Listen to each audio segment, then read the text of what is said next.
Hi, everybody. Good to see you.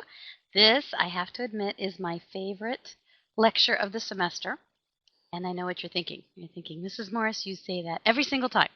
But I have to admit, nonverbal is really one of my, to me, most intriguing processes of the communication process.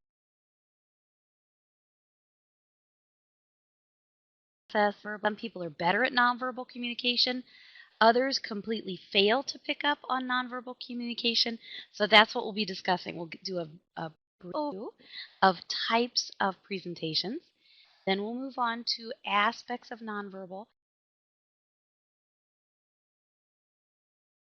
and will impact media communication because that is obviously the gist of this class. But one of the things that we hope you're realizing through the lectures is that as you understand communication, the more you understand theories, the more we learn to generalize and then make some understandings about how to better communicate. We hope to see this as you communicate both online and face-to-face. All right, so first of all, methods of delivery. There are 4. What we want you to recognize, first of all, the manuscript. That is when you would take your speech, and if it's a 10-minute speech or a 20-minute speech, it would be written out word for word, and then you would give it without any kind of deviation. We see politicians do this. Of the union, that is completely manuscripted. Rarely, if ever, does the president choose to go off script during such a speech of such national importance. Then we move on to the reciting from memory. Now, that can be something that you have written, that you recite from. Might hear somebody give their vows. Well, that would be a very brief recitation from memory. Or if I were to memorize a key speech, and I did it, but with no helps, no hints, nothing in front of me. We also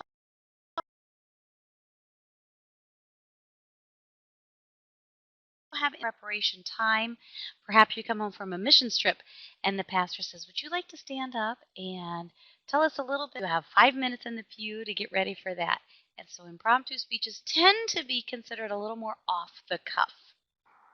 Finally, we move on to the extemporaneous speech. Probably the majority of speeches are given extemporaneously. That is where you have time to prepare, time to research, time to organize, and then from your organization and your research, you create the outline that you want. It's not as thorough as the manuscript, but you definitely have your ideas and your focus and your plan ready.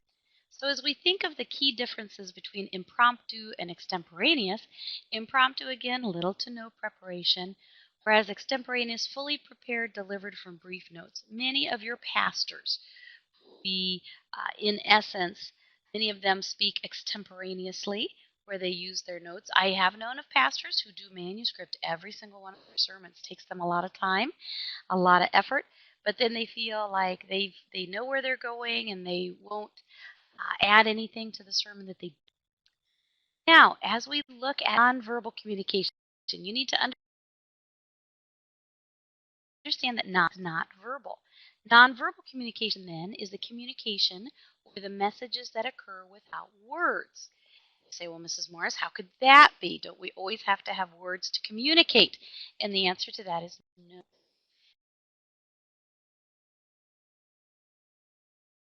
Another culture, and I do not know their language. There are ways, though, that we can communicate either through gestures with our hands, through how we look at each other, through how we sit or hold certain items. But those would be messages without words. Another thing, perhaps I have 2 students who are coming into the classroom and they both have major projects. And the first one hands me a project and says, Mrs. Morris, here you go. And all I say is, now I'm going to add a couple words, but I just want you to think this through with me, that if I say, good, good, looking forward to reading it, and I've got my head up and I'm looking. Then let's say that the next student comes in, says the exact same thing to me, Mrs. Morris, here's my project, I'm excited for you to read it. Instead of looking at the student, I've got my head down.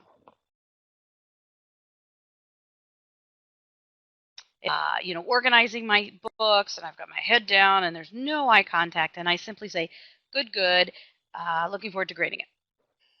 I think that those two students are going to walk away with very different impressions. Even though I said the exact same thing, how I said it definitely sent a very clear message. So that's what we're focusing on today.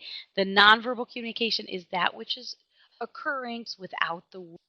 Now, as we start this, I want to ask you this. Do you agree then or disagree with this statement?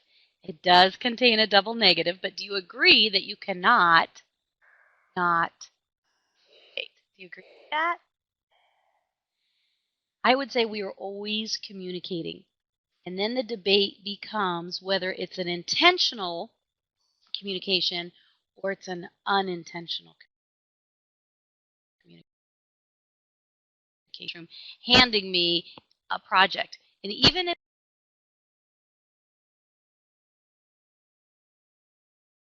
if I were project, nonetheless, I have communicated. So I just think it's imperative that we recognize we're always communicating. Somebody's always watching us. Someone's always listening to us. And I still believe that content is king.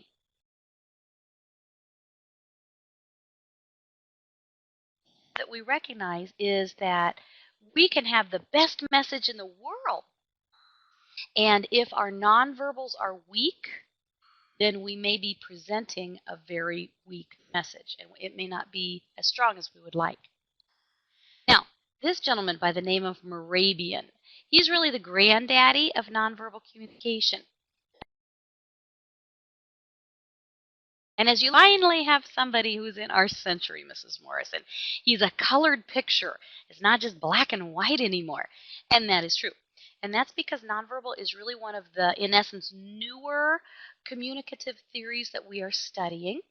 Nonverbal communication really began to come to the forefront with Mr. Morabian in really around the 50s and 60s. So that's, when you think about it, we're talking about, although there's been research prior to that, we're talking about research really that began hitting in the last 50 years. And that's exciting. And that's what makes this more of a contemporary theory. Now, Morabian said, all right, as we break down, as we have the communication as a whole, and we break it out into parts, notice how he broke it down. He said nonverbal cues are 55%, and we'll go over what he means there a little bit more. Nonverbal in this pie chart is going to be anything other than the vocal. Okay, so the body language, how you present yourself, other factors. Then he said his vocal variety is 38%, leaving you with a mere 7% of your communication actually occurring through words and your word choices. You say, well, that goes directly against what you were saying, Mrs. Morse. No. Again, Morabian is saying you can have the best, recognize that even the best message can be overpowered and can be over or nonverbal cues. So that's what we need to focus on. What we have to say is so essential, but how we present it can make or break our message. So, name that I want you to write down. Paul Ekman really understood nonverbal and did a lot of fascinating research with this. Paul met by several TV shows, and they've asked him, all right, we want to do some interesting nonverbal aspects of our show. Will you please look at it? Look at our Paul Ekman was known for, after the very famous O.J. Simpson, a lot as far as looking at people's faces, and he said,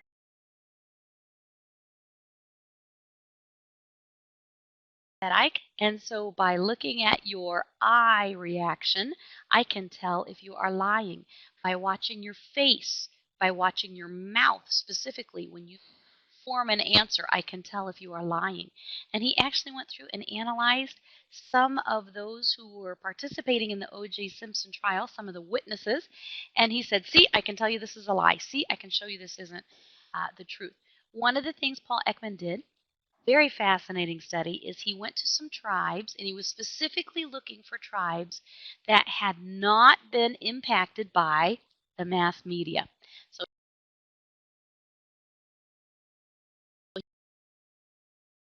he hadn't seen a lot of pictures. And basically what Paul Ekman did was he had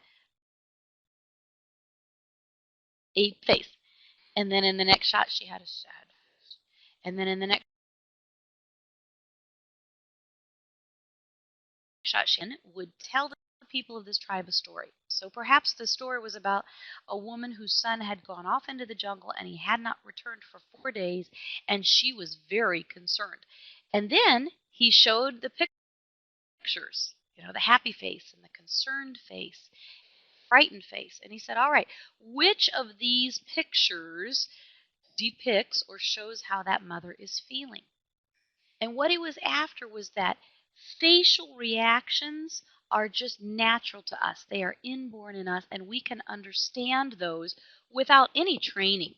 They don't have to see the media. They don't have to see the news to understand what concern was. Hypothesis that even though these women had not seen the media, they understood and they read.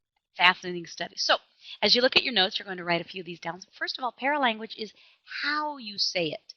How you say it. For example, if my husband comes home from work and I said, "How was your day today?" And he said, "Oh, it was great. It was really good. Thanks. Thanks for asking." I believe him. He had a good day. He seems excited to be home, and we're glad to have him home.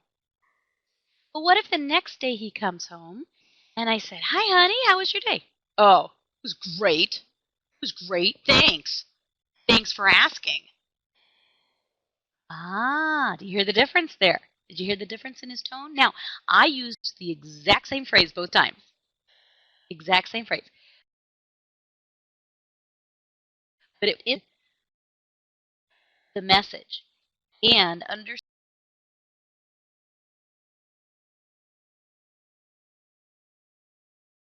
the go together. Which one do you believe? Think back to the second time I had my husband coming through the door. Thanks. Thanks a lot. Do you believe that he was thankful? No. No. You believe the nonverbal cue. And so it's very important that we understand if our verbals and our nonverbals do not match, people will believe the nonverbals. How you say. So a couple things will impact this. Articulation and pronunciation. The articulation and the pronunciation are crucial here for nonverbal cues. Articulation simply I would encourage you to videotape yourself. You've got web cameras. Just do a quick little video and listen to yourself. Can you understand yourself? Even if you don't have yourself on camera, listen to yourself. A lot of people just don't move their jaws. Their jaws become very tight and it's just very hard to understand them because their words just really get caught up in right here. Well, especially if you're going into business and you're going to be doing some online conversations. It is crucial that you have your articulation because they need to be able to understand every word. I think you've noticed in this class, sometimes we have the videos are just right on, right? They're just dead. They're dead with me when I speak, and sometimes the video is slightly off. So that you understand me, I must articulate. And articulation occurs at the tip of the tongue. Some people think they have to move their mouths really big and very wide, and that's just not true at all. Articulation is at the tip of the tongue. Put your consonants on. Next, you need to make sure you put the endings on your words. Again, a lot of people just get lazy. A lot of people think, well, I'm just really tired, so I'm just going to let this word drop off. And it's those words that can make a real difference in our conversation. So you have to put every ending on every word, and that will help your articulation. Speakers also need to be very familiar with their that as the use of a musical scale. Da, da, da, da, da, da, da. Some people have a very low pitch and they have a tendency to speak down here. And those kind of people can really fill a room. I know that naturally, if I'm going to go into a room of a lot of people and if I'm to try to say, okay, quiet down, my voice is not a quickly will turn. I quickly glance around and I look for somebody that I know has a big reach.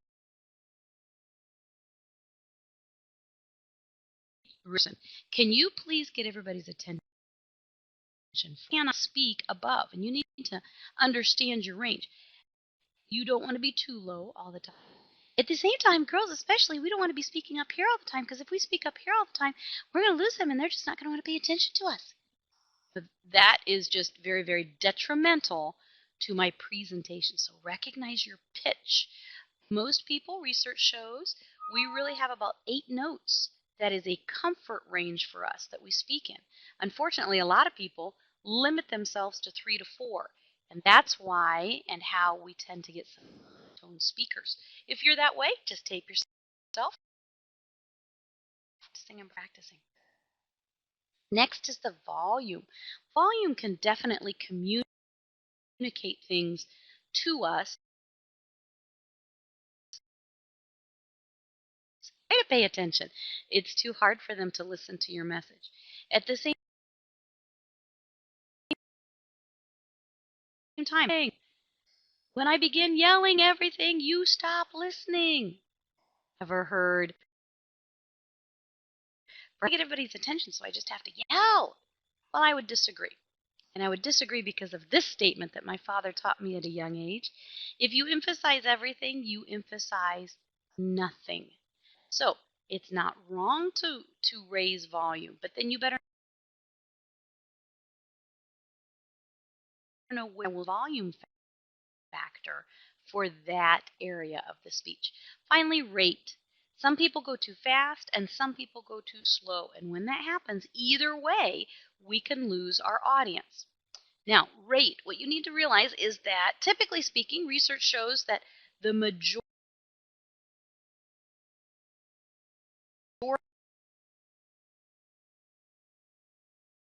30 words per minute. Now, understand that if it's too fast, we're just not going to understand it. And if it's too slow, we grow very bored. What does that mean? All right, so you see the orange there, and you thought I made a mistake, or perhaps I just put something there because I wanted to have a cool picture. No, no, no. I want you to get this visual with me, okay? What if I were to walk into a room and you're sitting in a chair, and I am holding 8 oranges, and I just throw them at you all at once? Orange catch. You might catch 2, maybe 3 at the most, right? But a lot of them are just going to tumble. Why? I threw them too fast. So what if I walk in the next day and I say, all right, I have 8 oranges and I'm going to throw 1 at you. So I throw it. You're like, yeah. And I say, you can go ahead and eat it. Oh, man, you enjoy it. And I say, okay, I'm going to throw you another one. And I'm going to throw it in 2.5 hours. Well, are you going to wait? It's too slow. But what if I come in and I throw an orange and you catch it? And then I throw an orange and you catch it, and I throw an orange, and you catch it. Do you understand? You've got the time to grab the orange. Well, the same is very true of concepts that we try to get here as a listener. We have a very hard time trying to understand, and it may be difficult for us, and at some point we might actually just give up. And if we go too slowly, we have the same possibility of losing our listener. Right? So what you want to pick up a book, read for 1 minute, then go back and count how many words you need yourself to slow down. Slow down. Finally is fluency. It's really, really important that you deliver your speech fluently. The ideas are flowing. When we do that, we have a tendency to be very, very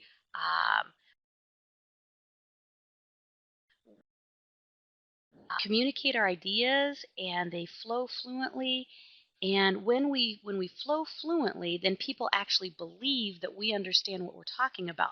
If there's a lack of fluency, then there's a lack of credibility. So we have to have practiced enough that the fluency goes, and it's very believable for us. Now remember, and just a reminder to you, that a verbalized pause occurs when the speaker unintentionally adds ums and ahs and ers to a speech. In other words, perhaps you're speaking along and you have a tendency to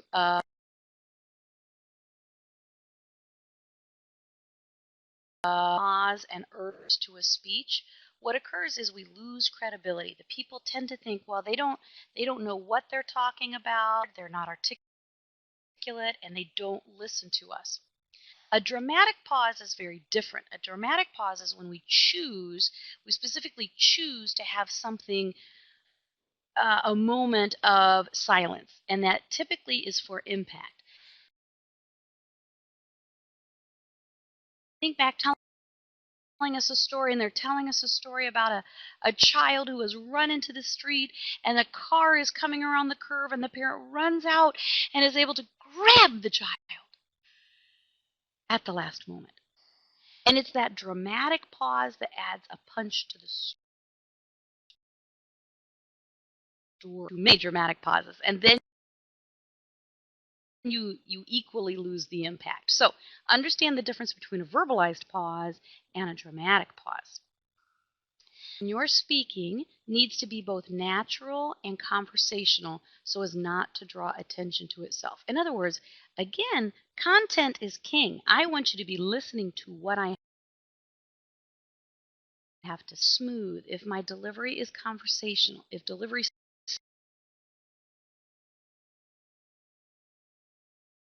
seems as a conversational delivery.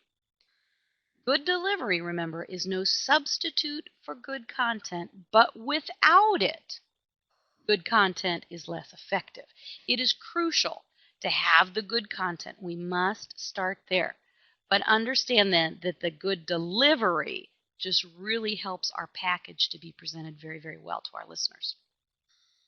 So let's keep going. Proxemics is the second small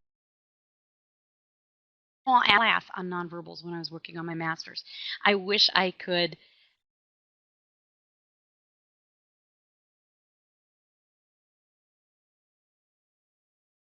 have all, but understand proxemics is location, location, location. Where are you standing with reference? It's a very good idea to get down on their level so that when you're teaching Sunday school, you're eye to eye with them instead of just towering above them like a giant. That's very scary. Where do you stand? Perhaps in the business meeting. Where are you going to stand? These are all very crucial. Now, the man that really began dealing with proxemics was a man by the name of Edward Hall. And what he did is he really divided spatially different areas. So here's what I want you to notice. Notice he says that the intimate space, that's the closest bubble. And that's where you really want your closest friends. All right, I've got, for example, if my daughter runs up and gives me a hug, all right, that's no problem because I enjoy getting a hug from her. But if I were walking through Walmart and a stranger just ran up and gave me a hug, I'd be saying, "Oh, get back, get back, get back, get back! Whoa, whoa, whoa, whoa, whoa!" Okay, why? Well, part of that is I'm an American. Because if you go to cultures, and for those of you who get involved in business, you need to communication, cross-cultural, nonverbal communicating, and you'll have some places that come up and break that intimate zone, and it's the social and consultative spaces, those where if I want to go and just have a cup of coffee with you, I want to go eat lunch with you, this is the normal space. The public space is that where you're just in a group at a Packers game. That's a public space. And if you don't believe that Americans go to the public library, find a table where someone is sitting and they're the only one there, and go sit right next to them, even though they're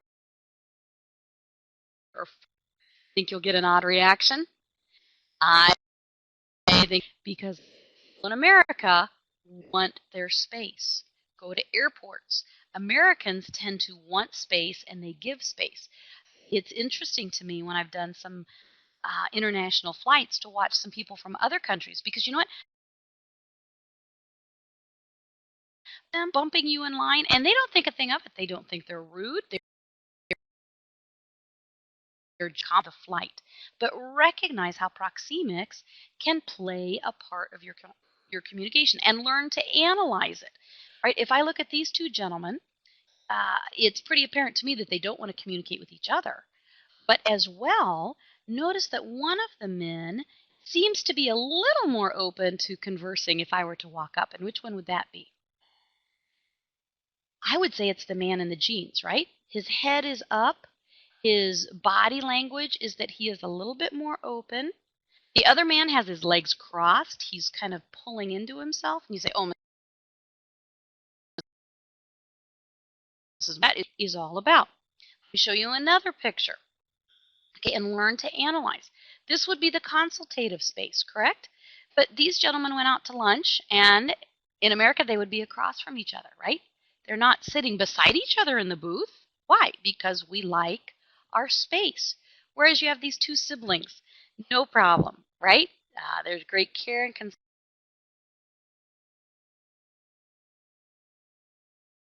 In business, it's crucial in spreading the gospel. Moving on, furniture and offices. Did you ever stop and think about how furniture can leave an impression? But it really does. If I were to walk into this office, well, what would you think if you walked into this office? I'm going to think either this person has too much time on his or her hands, or perhaps that an office mate has just played a horrible prank, or that maybe they have stock in impression. Right here, there's an impression. What if you walked in and that was the furniture? What does that express? I might not be as willing to open up in this office. I might be, but there's such an impression of big and strong. What about this office? This is actually an office. I found this picture online, and you want to guess? He's a lawyer. Now listen. I would contend that walking into that office, I have an idea of whether or not I want to hire this individual. Why? How does he know where my case file is? What's his system of organization? If he's in the courtroom. But what if I walked into an office and found that chair? Then what do we thinking? Things that you need to recognize. That the furniture you choose, what you choose to have sitting around your office, on your clients and on the people who enter your office. The oculesics deals with eye contact. Eye contact is huge. So much to be said about research. I don't have time to deal with it all today, but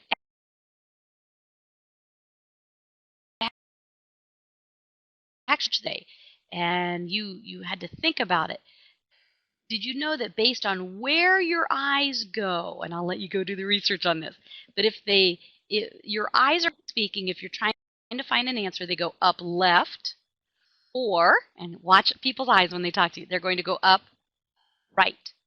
And one direction means I am pulling this out of my memory bank. This actually occurred. I'm remembering it. I'm pulling it out of there. The other direction is when your mind is trying to create something. So, for example, if I were to say to you, well, if we, go out for ice cream next Friday night, what do you think we should bring with us? Through. Your eyes will look a different way.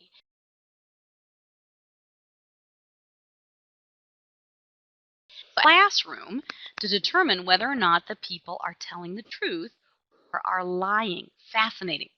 Personal appearance. Much has been done here. So much research, and I can't delve into all of it. But a man by the name of Malloy has really done a lot with this and has really made a lot of money. He came out with a series of books, and it is still being updated and reprinted, Calls for Success. And he had some key things that he think these through, especially as you think through perhaps an interview process. All right. Number one, you want to dress so your appearance does not call attention to itself. Dress so your appearance does not call attention to itself. In other words,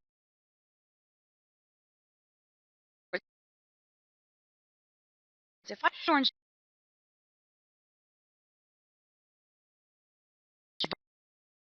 but maybe he remembers what I was wearing. Well, I want him to remember me for me. I would hopefully want him to think she's articulate, she's clear spoken, she can organize her thought attention to itself, but B, dressed to communicate the important. You know, I've asked my students sometimes, would you rather go into a situation overdressed? Well, I think there's great wisdom in if there's an error, the error in overdressing. Why? Let's say that a gentleman walks into a play, use the suit jacket, roll up your sleeves, and undo your tie, and you appear a little more casual. But if you go casual, you really have a hard time dressing up. That makes sense to you? But how you dress is going to communicate to other people, is this important? Listen, when you go in for that job interview, you need to iron that shirt. It needs to look crisp. You need, you know, if your pants have a crease in them, that the crease is well placed. Why? Because you're saying, and people are looking for, does this individual pay attention to small details? And dress can communicate that. See, you need to is not, for the first time, is not, excuse me, the day of your interview. What do I mean there? A lot of times when we perhaps they need some stretching, right?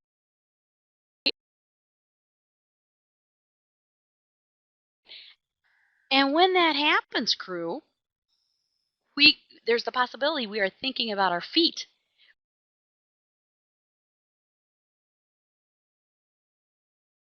We are about our response. So make sure that you're dressing well. You're dressing to show that you're comfortably.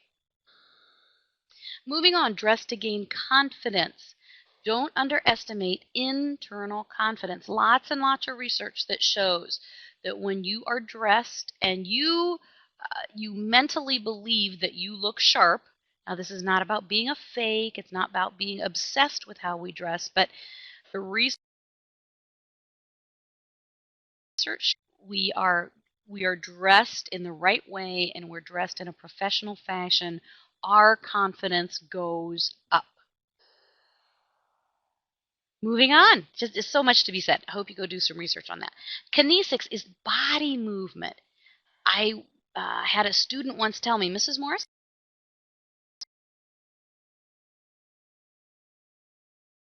and he was allowed to be observant of the process for interviewing employees. And he said, Mrs. Morris, I was stunned because there were about 3 people sitting in the interview, and one person's job was solely to watch body movement. And if the person was fidgeting, the person in the interview, it was showing that they were nervous, did not think highly of that person because he felt like they were not confident. You say, oh, Mrs. Morris, I think this is over the top. No, go online. Just go Google body movement, and you will come on the bottom right hand, E, body language. This is so crucial to understand because more and more communication is done now through the mass media, over the internet. You need to understand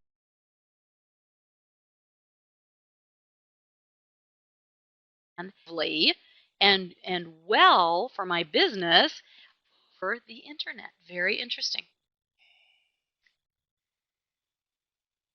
Finally,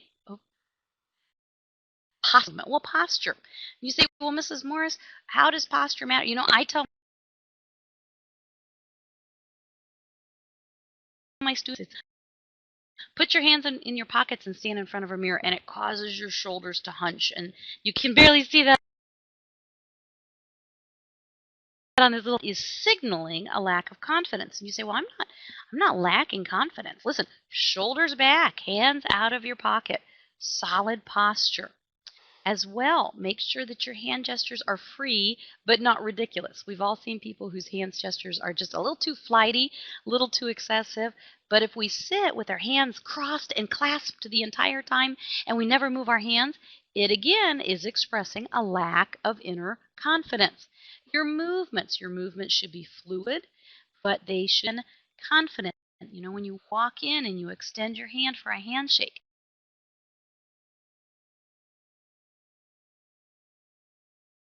it just needs to be a firm enough handshake that you will meet you.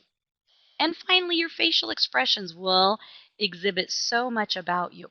You know, do you come across as a kind and caring person? You say, well, it doesn't really matter because I'm just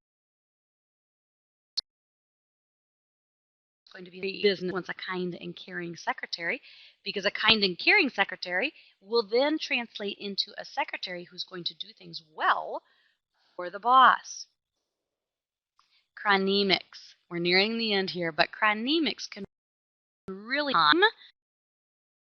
time deals with nonverbal. Oh, I would most definitely say so. If you are always late, what does that express about you? It expresses that you're not capable of being on time. It expresses that you either always get up late or you fail to prepare ahead. And my husband for years has gone out and has done pulpit fill for churches. Perhaps a pastor's gone on vacation. Perhaps a pastor just was sick. And there are times churches will call up Maranatha and say, do you have somebody who can come fill the pulpit for a day? We love our pastor, but our pastor's gone. My husband has done that many, many, many times, which has allowed me the opportunity to be in many, many, many different churches. We have 3 children, and we'd be arriving, would be taking them to their various Sunday school classes. And I can't tell you how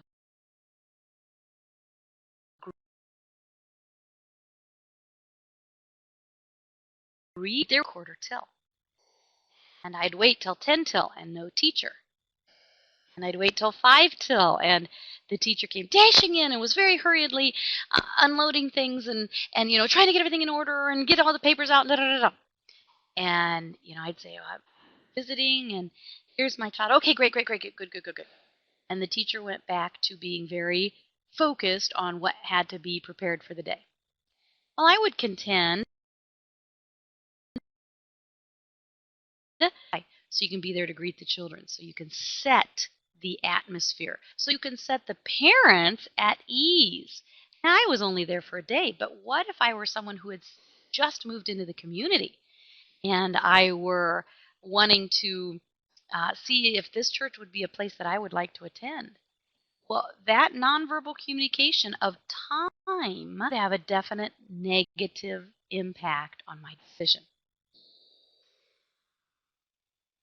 So what you need to that some of the body language issues for job interviews, because I've been saying to you, I want you to think this through with respect to job interviews. Okay? This is what I pulled right off a place, and it said things they're looking for. Let's read these together. Not making eye contact with your recruiter or your interviewer, or looking only at one interviewer if you're in a panel interview is very negative. Okay, these are all negative things. A weak handshake is a negative.